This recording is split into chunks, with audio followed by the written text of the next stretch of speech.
I'm Neil Foster. I'm an Associate Professor of Law at Newcastle Law School.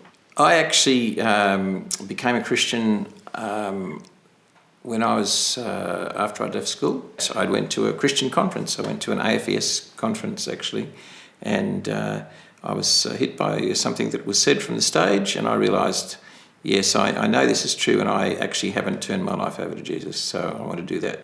As I've come to think about it later, and we do these things out of order sometimes, but I've really gone back again and had a look at the evidence, particularly the evidence around the resurrection of Jesus.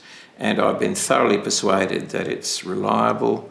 I've applied the techniques that lawyers use to apply to evidence when weighing up, and the judges use in the courts when weighing up whether evidence is persuasive and relevant.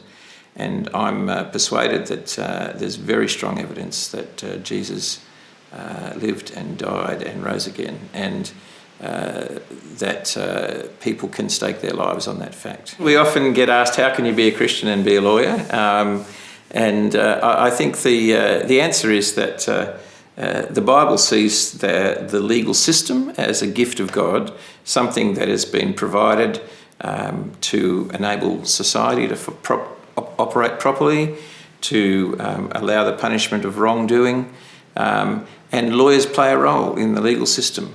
I think it's important for lawyers to be people who care about justice. I think Christians are to care about justice, and I think it's a noble profession. And just in the last 5-6 years, I've been glad to be able to integrate to some extent my faith and my discipline by teaching this course on law and religion. So I offer this to students in upper level law studies.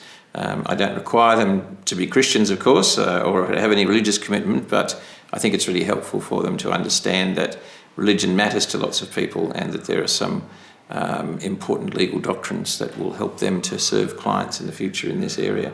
I've been running a blog for a few years called Law and Religion Australia, and I try and comment on there every couple of weeks on some current topics that deal with the intersection of law and religion.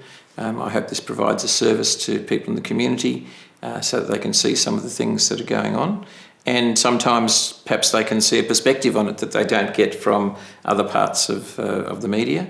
I try and also take opportunities when they're offered to talk to the press occasionally, to write opinion pieces that may pop up. So I think that's very important that people who are passionate about things like their religious beliefs have an opportunity to put those views forward. And of course, in the marketplace of ideas, those views can be discussed and debated and attacked or defended and all those sorts of things. But I think it's a very important part of our society. Being a little bit isolated from some of the bigger cities, it's been very encouraging to go to meetings of the Simeon Network and to meet academics from all around Australia and postgraduate students from all around Australia who are doing similar things, who are meeting with other Christians, praying for each other, praying for the work of the gospel on campus. I've been able to be involved in a growing network of other academics and scholars from around Australia who are interested in the law and religion area.